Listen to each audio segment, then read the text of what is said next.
Hey guys, we're at a small sewage treatment plant.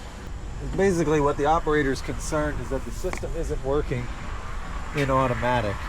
These kind of calls, it's just kick the tires, try everything out, make sure things seem to be working, find anything that might not be working, and address it that way. So yeah, let's keep having a look around.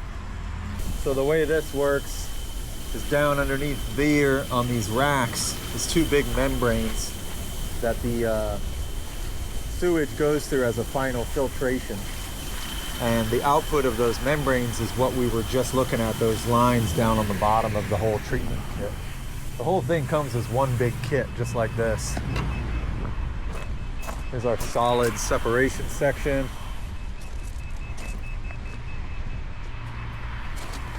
More solid separation. They're not using this zone. And then this is called the flow equalization. This is kind of like a holding section before it goes into the main bioreactor, or membrane bioreactor section. Okay, so the way this thing works is gravity, essentially, and air blowers. There's a first section where everything arrives, goes through some strainers and scrubbers to get rid of any debris. Then it goes into a flow equalization section, which is just a holding tank with blowers in it. Then it's pumped into here using an air lift pump we call the mini jet.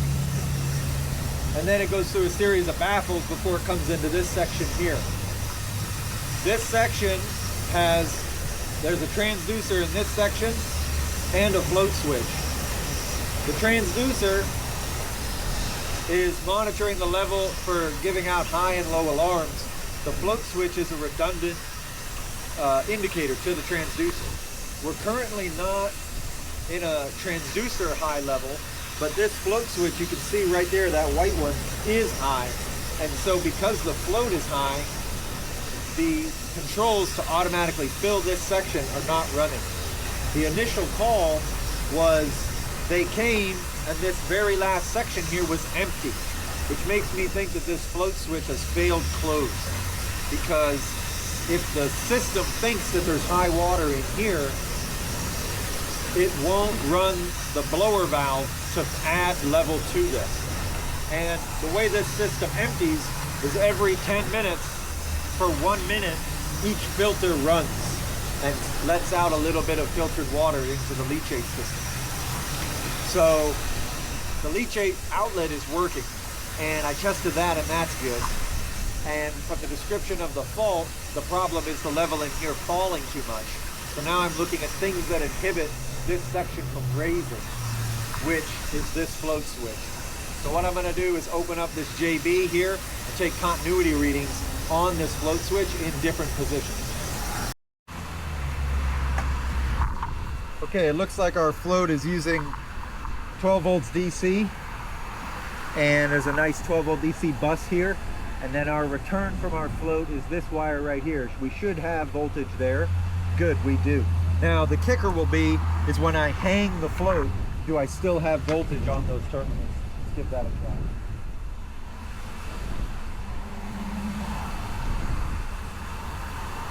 Because if the float's hanging and it's still showing closed, then the float is bad. We can change it out with a new one. Okay, now I've got the float hanging, not inverted, and let's see what we've got on that terminal.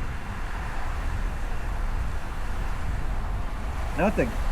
Interesting. I've got my DC source.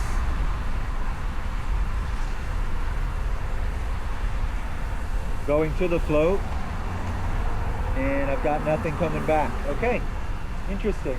So maybe it's not the float. The other thing it could be is the level transducer not being accurate. We could check that. What would be an easy way to do that? Just pull it out of the process liquid. Pull it out of the process liquid and check the display on the HMI. That might work. Let's go see on the HMI if that fault went away. Looks like it did. You can see over there that little waterfall in the corner. Can you guys see that? Yeah. So now that the system doesn't see a high water in this tank, it's adding water to it.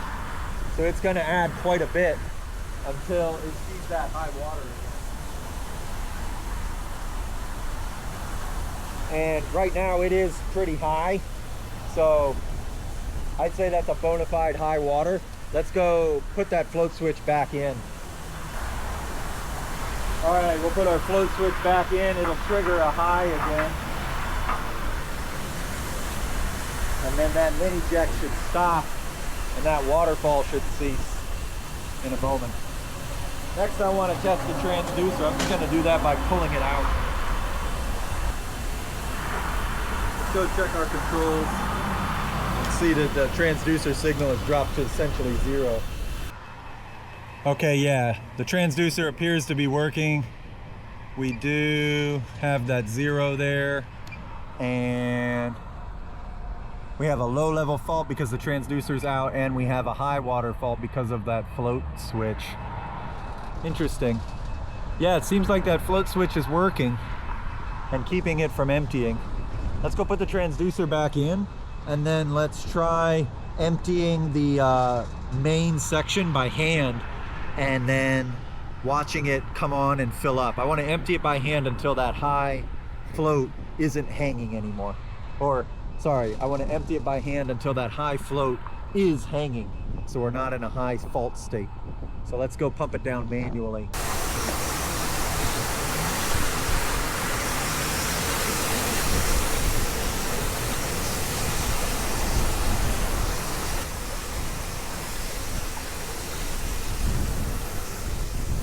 Alright. Now our transducer's back in. That's good. And yeah, so what I want to do is empty this section manually until that high float right there is hanging. So we're not in a high float state anymore. It's either that or, oh, look at that. That's probably why this gland is all loose. Oh yeah, this gland isn't doing anything. That might be it. Rather than pump it down till it's not in a high state anymore, let's just lift it up. Yeah, I can hear the thing going. There's our mark right there. So that's where it should be. Let's tighten that up right there.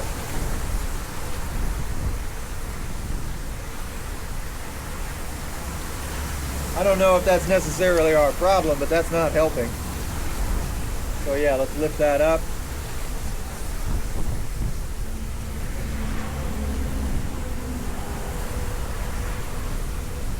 There's our high.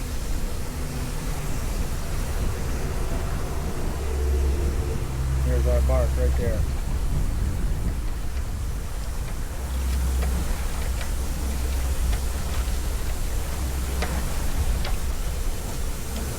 Much better. All right, perfect. So yeah, now it's filling, and it should be emptying as well, now that it's back in automatic.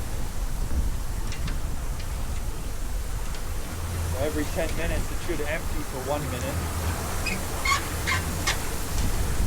I think I'm going to give it a little manual emptying just to help it catch up, get it ahead of itself.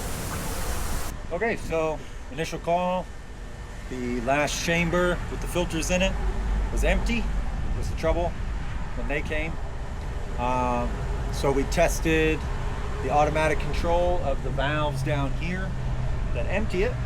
Flow meters are also working. The valves are opening and closing as they need to. And they work on just a 10-minute on, 1 minute, or 10-minute off, 1 minute on cycle. And that's about just keeping flow rates steady across those filters because they're a biological membrane reactor, I guess. So we verified automatic controls of the valves is working. We checked that automatic filling of that last section is working. We found that it was inhibited by a high level float switch, and we checked that when that float is no longer high, it does in fact fill. I had assumed that maybe that float was stuck closed so that the system thought the tank was high and wouldn't fill it. but when we exercised it, it seemed to open fine. If it happens again though, that's what I would have the operator check right away, is to see if that float fault is active, and that's why this last section is empty. We checked the transducer, it appears accurate, reading normal levels and zeroes out when brought out of the water, so nothing out of the ordinary there that would make me look any deeper. There goes the valves opening up. I can hear effluent probably off of that side. So we got effluent coming on a regular basis. We know that when the last section gets too high, it won't fill. So basically I'm just running through the operations of the whole plant here. It's a really small, simple treatment plant. And running through all the operations, I'm not seeing anything that isn't working or that is out of the ordinary. So unfortunately, whatever caused the fault condition of having no fluid in the last section, I can't determine. I can make a guess that it had something to do with that float switch, but without being here when it happened, that's about the best guess I can make. I went ahead and checked in with the operator, let them know everything that I found, and we'll just go from there and see if they have the problem again. If they do, they need to check that float and possibly replace it. But it's kind of the name of the game when you're showing up someplace when a fault occurred in the past, but everything's working now. Figure out why that happened before. It's tempting to just say, well, replace all of it. Knew this, knew that, but we have to be a little careful with that and just find the actual problem and not just throw parts at things as they break.